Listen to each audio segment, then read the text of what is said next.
दोस्तों, पर्दे के पीछे भयानक खेल शुरू हो चुका है। भारत अब वो करने वाला है जिसकी किसी ने कल्पना भी नहीं की होगी। भारत की सेनाओं को दुश्मन को धूल चटाने का ऑर्डर मिल चुका है। आसमान से, समंदर से, जमीन से, हर तरफ से घेराबंदी हो चुकी है। भारत के इसरो और डीआरडीओ ने वो तिलिस्मी प्लानिंग कर डाली है, जिससे भारत जंग शुरू होते ही पाकिस्तान को ऐसा पंगु बनाएगा, ऐसा लाचार करेगा कि वो बाप बाप करेगा। दोस्तों, इस वीडियो में मैं आपको बताने वाला हूं कि पाकिस्तान के पूरे इलेक्ट्रॉनिक वॉरफेयर सिस्टम को बर्बाद करने और उसकी उड़ती हुई आंखें यानी अवैक्स फोड़ने के लिए वो कौन सा सीक्रेट प्लान एक्टिवेट भी कर दिया गया है, जो उसे अंधा कर डालेगा और कैसे अंतरिक्ष में टंगे उसके जासूस सैटेलाइट्स को भी कबाड़ बना देगा। पाकिस्तान ने जो शिमला समझौता फाड़ा है ना, उसने कैसे भारत के लिए अब पीओके में एंट्री मारने का रास्ता ही साफ कर डाला है। तो दोस्तों, जंग सिर्फ मैदान में नहीं लड़ी जाती। असली लड़ाई तो दिमाग की है, टेक्नोलॉजी की है, दुश्मन को अंधा और बहरा कर देने की है। और इस खेल में भारत अब सबका बाप बन चुका है। जंग जीतने के लिए सबसे जरूरी चीज होती है सिचुएशनल अवेयरनेस। मतलब आर्मी को पता होना चाहिए कि दुश्मन कहाँ है, क्या कर रहा है और उसे कैसे निशाना बना सकते हैं। और यहीं पर भारत मारेगा अपना मास्टर स्ट्रोक।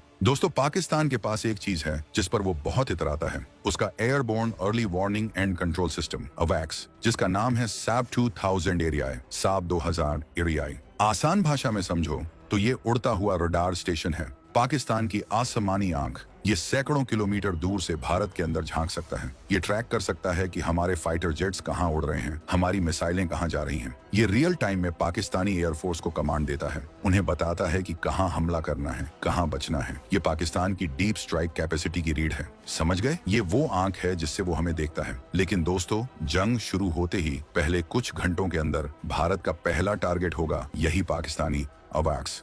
जैसे ही ये उड़ता हुआ जासूस आसमान में आएगा, भारत उसे वहीं ढेर कर देगा। आप भाई सोच सकते हैं कि अगर दुश्मन की आंखें ही फोड़ दी जाएं, तो वो लड़ेगा कैसे? लेकिन ये काम कैसे होगा? इसके लिए भारत के पास हैं दो ब्रह्मास्त्र। पहला है रूस से लिया गया दुनिया का सबसे खतरनाक air defence system S-400 Triumph. दूसरा, इजराइल के साथ मिलकर बनाया गया अपना घातक हथियार बराकेट ER। ये दोनों लंबी दूरी के surface to air missile system हैं। इनकी रेंज 250 से 400 किलोमीटर है, यानी कि ये पाकिस्तान के अंदर उड़ रहे अवैक्स को अपनी जमीन से ही निशाना बना सकते हैं। जैसे ही पाकिस्तानी अवैक्स बॉर्डर के पास भटकेगा, S-400 या बराकेट ER की मिसाइल हवा में उठेंगी और इसके खेल खत्म कर देंगी।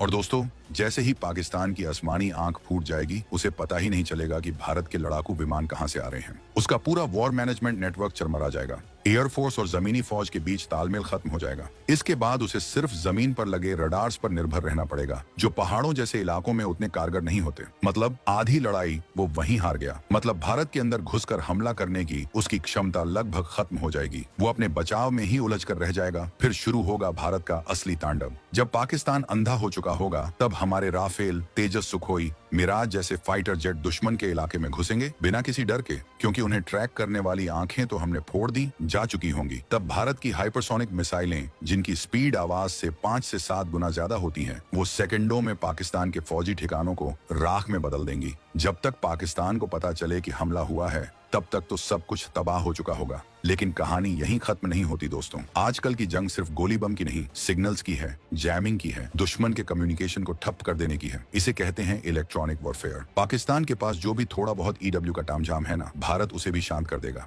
हमारे पास ऐसे ढांसू सिस्टम हैं जो दुश्मन के रडार को कंफ्यूज कर सकते हैं, उनके मिसाइल गाइडेंस सिस्टम को भटका सकते हैं, उनके कमांड सेंटर्स का कम्युनिकेशन जाम कर सकते हैं। मतलब दुश्मन ना कुछ देख पाएगा, न सुन पाएगा, न अपने सैनिकों को ऑर्डर दे पाएगा। उधर हमारी सेनाएं सुरक्षित नेटवर्क पर आराम से एक दूसरे से जुड़ी होंगी। इस तरह भारत पाकिस्तान को तकनीकी तौर पर लकवा मार सकता है। मतलब न इंटरनेट काम करेगा, न फोन, न रडार, दुश्मन बस तिलमिलाता रह जाएगा। हालांकि दोस्तों, पाकिस्तान के पास सैटेलाइट भी हैं। हालांकि वो गिनती के 1-2 ही हैं। वो भी बहुत कम कैपेसिटी वाले हैं, जिनका ताबीज बनाने का भी भारत के पास पूरा इलाज है। भारत के पास पहले से ही ASAT यानी एंटी सैटेलाइट मिसाइल मौजूद है, जो उनका पलक झपकते ही कबाड़ बना डालेगी। अगर जंग छिड़ी तो जमीन पर दुश्मन की हालत खराब करने की भी भारत ने तैयारी कर ली है। यहाँ भारत की स्पेशल फोर्सेस मैदान में उतरेंगी। वो खास कमांडो जो छाया बनकर पाकिस्तान के अंदर घुस जाएंगे और कोहराम मचा देंगे। भारत के इन विशेष बलों में अलग अलग विंग हैं। इंडियन एयरफोर्स के गरुड़ कमांडो दुश्मन के हवाई अड्डों पर गुप्त हमले करने और वायुसेना को आंख कान देने में माहिर हैं। जंग छिड़ते ही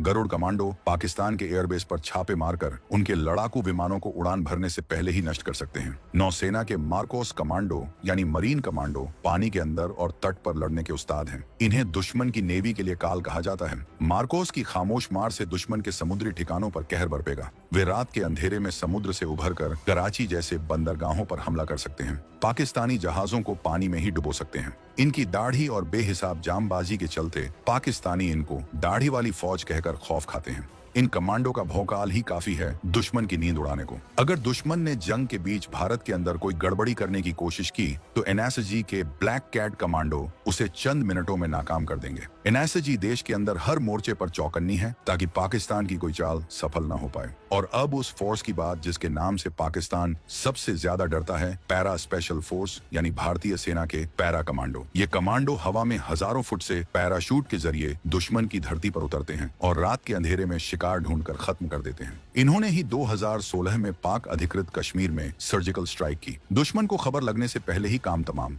ऐसी चपलता और गोपनीयता दुनिया में बहुत कम फोर्सेस में होती है। ये पहाड़, जंगल, रेगिस्तान कहीं भी पैराशूट से कूदकर ऑपरेशन अंजाम दे सकते हैं। दुश्मन के कैंप के अंदर घुसकर बम लगाना हो या उसके जनरल को अगवा करना हो, ये शेर हर काम कर सकते हैं। पाकिस्तान की सेना इनके नाम से कांपती है क्योंकि इन्हें पकड़ पाना नामुमकिन है। अब आते हैं समंदर पर। पाकिस्तान की नेवी ने अरब सागर में कुछ एक्सरसाइज करने की सोची। शायद वो दिखाना चाहते थे कि हम भी हैं, लेकिन इधर भारत ने जो किया ना, उसे सुनकर तुम्हारी नींद उड़ जाएगी। पहलगाम इश्यू के बाद हमारे गृह मंत्री अमित शाह और रक्षा मंत्री राजनाथ सिंह ने मीटिंग ली और जल, थल, नभ तीनों सेनाओं को फुल रेडी मोड में रहने के सीधे ऑर्डर दे डाले। ऑर्डर मिलने के अगले ही पल भारत के एकदम नए स्वदेशी धांसू युद्धपोत आईएनएस सूरत ने अरब सागर में जो बवाल काटा है वो सुनने लायक है। इस जहाज ने medium range surface to air missile दाग डाली। टारगेट था एक तेज रफ्तार, समंदर की सतह के बिल्कुल करीब उड़ता हुआ लक्ष्य। ऐसे टारगेट को मारना बच्चों का खेल नहीं होता, लेकिन आईएनएस सूरत ने निशाना लगाया और टारगेट के पर खच्चे उड़ गए।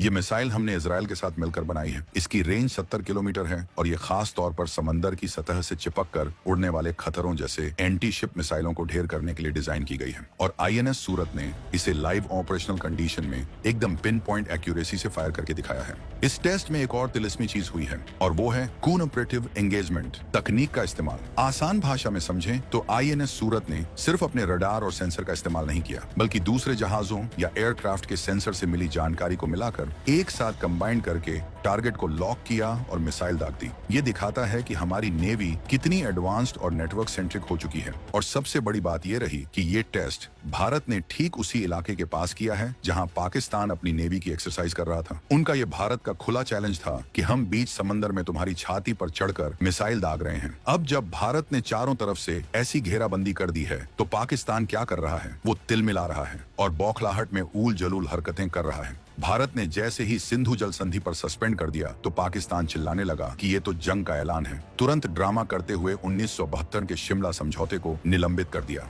1971 की जंग में बुरी तरह हारने के बाद पाकिस्तान ने भारत के साथ ये समझौता किया था, जिसमें तय हुआ था कि सारे मसले आपस में बातचीत से सुलझाएंगे, कोई तीसरा बीच में नहीं आएगा और जो युद्ध विराम रेखा थी उसे एलओसी यानी लाइन ऑफ कंट्रोल माना जाएगा। अब पाकिस्तान ने इसे सस्पेंड कर दिया। मतलब वो कह रहा है कि अब हम एलओसी को नहीं मानते। अब दोस्तों, इससे भारत को बड़ा फायदा हुआ है। भारत एलओसी पर और सख्त कदम उठा सकता है। भारत अब आसानी से पीओके में आगे बढ़ सकता है।